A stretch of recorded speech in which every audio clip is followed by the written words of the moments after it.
We're on. Question 2. Water flows through pipes from an underground spring to a tap. The size of each pipe is the amount that can flow. Valves restrict the direction. The pipes are modelled as a network of directed arcs connecting source S to sink T. Arc weights represent the upper capacities in litres per second. Pipes may be empty. Figure 3 is an initial flow of 5 litres per second. So that's not the capacities of the pipes, that is a flow. Figure 4 shows the result of applying the labelling procedure to the network with this flow. So we're kind of joining the question halfway through, aren't we? The arrows in the direction of potential flow show excess capacities, how much more could flow in the arc in that direction. That's what it normally shows. We know that, don't we? That's how it normally works in flows. Write down the capacity of the arc FT and of the arc DT in part 1 and find the value of the cut. Right, so the capacity of the arc FT. The arc FT is that arc there, and the diagram shows it having a current flow of 0 through it. It's got a current flow of 0, but we could increase that flow by 2. Therefore, the capacity of FT is 2.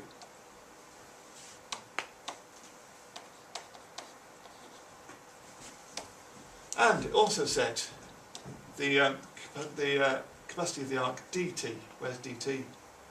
There is DT. Oh, I was supposed to change the colour there. DT has a current flow of 2. This says that we could reduce it by 2 or increase it by 2. If we can increase 2 by 2, that makes it 4. So DT is 4. There we go. That was 1 mark for each of those. And then it talks about a cut. The cut that separates the vertices S, A, B, C, D, E, F from the sink at T. So the cut that we're talking about is that cut there. In order to calculate a cut, we need to add together the capacities of the arcs that are flowing from source to sink across the cut. So that cut, all 3 of the arcs are flowing from source to sink. The answer isn't 5, that's the current flow through that cut. The answer is the total of the capacities of the arcs. So, DT we just said is 4.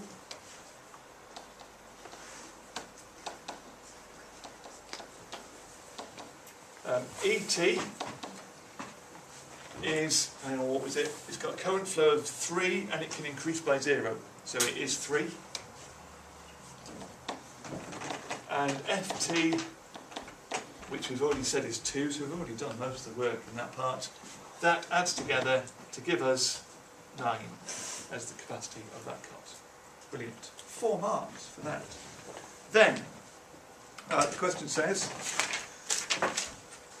update the excess capacities and potential backflows to show an additional flow of 2 litres along SCBFT. Now some people simply didn't read that that was the given path.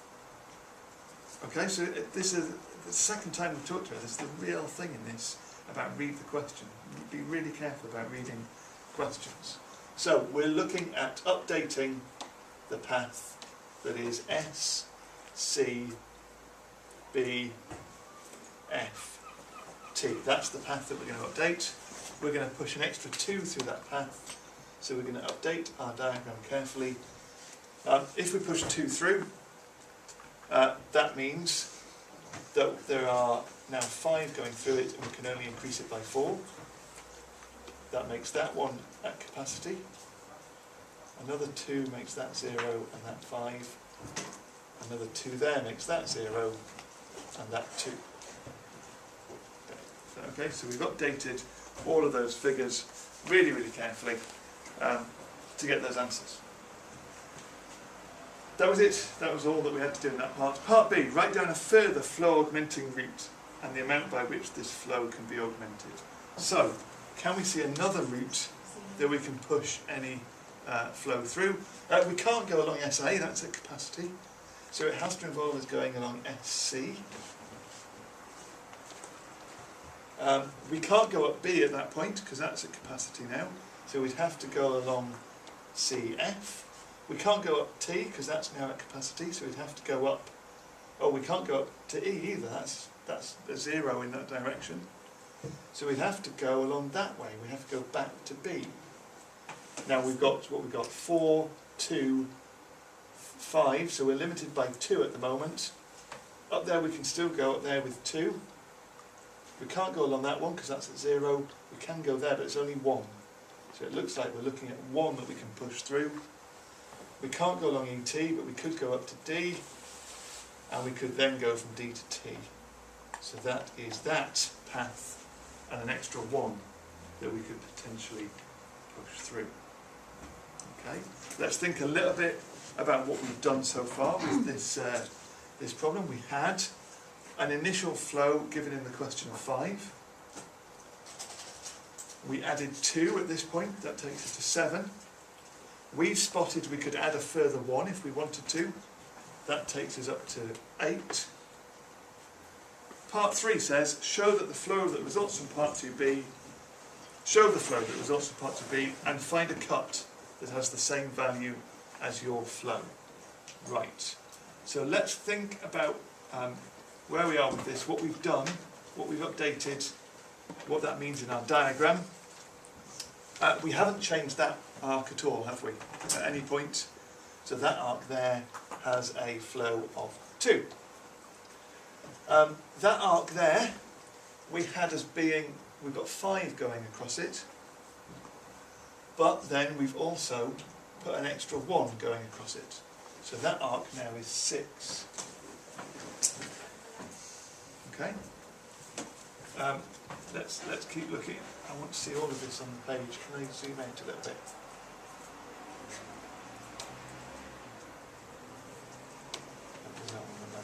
That might work. Yes, that's going to be good. Right. We've got 6. Well, hang on, let's look at this. Yeah, we've got 6 flowing into C. So we need 6 flowing out. We have that one, CF. We remember we added another 1 going from there, didn't we? So that must be 1 flowing through it at the moment. If there's 1 along there, there must be 5 up there, because the 6 flowing into C must have flowed out.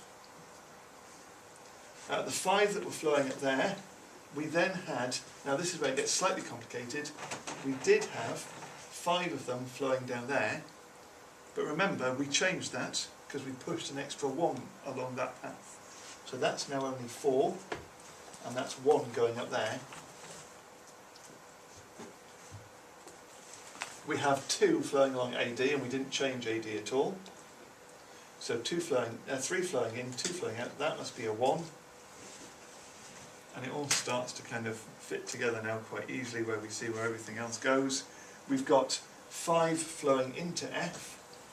We had that one at capacity, so we've got 2 flowing that way, so there must be 3 flowing up there from F to E.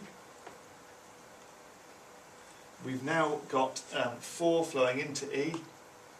We've never changed that one at all, have we? That had 3 flowing along it and still does. So there must be 1 flowing up there. So there are 3 flowing into D. There must be 3 flowing out. 1, 2, 3, 4, 5, 6, 7, 8. And 8 at the start, and that's every arc labelled. It then asked us for a cut.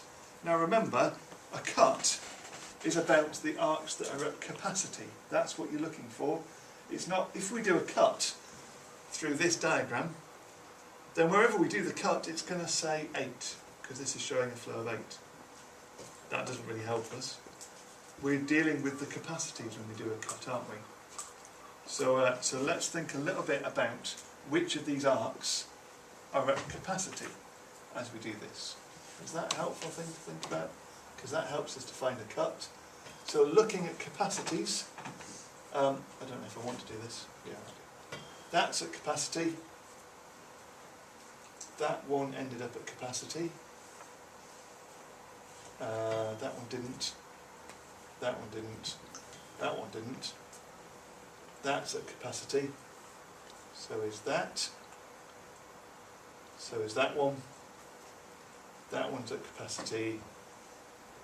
I think that one is as well. That one isn't, and that one isn't. So the blue ones there are all the arcs that are in capacity. Can I find a line that separates the source from the sink that only goes through lines that I've coloured in blue? Yes, I think I can. If I draw now a line that goes like that, then that would separate those. Now, going straight down, of course, wouldn't. I know that 4 plus 1 plus 4 plus 1 is 8, but that's not the value of that cut. Okay, that cut going straight down, actually the capacity of that one was 5, wasn't it? And the capacity of that one was 2. So that cut straight down is 10. That's no good to us. That's the cut we wanted. It separates S, A, B, C, F from D, E, T, and that equals a total of 2 plus 1 plus 3 plus 2, which is 8. And there we go, that's our answer. And that's Flows maths stuff.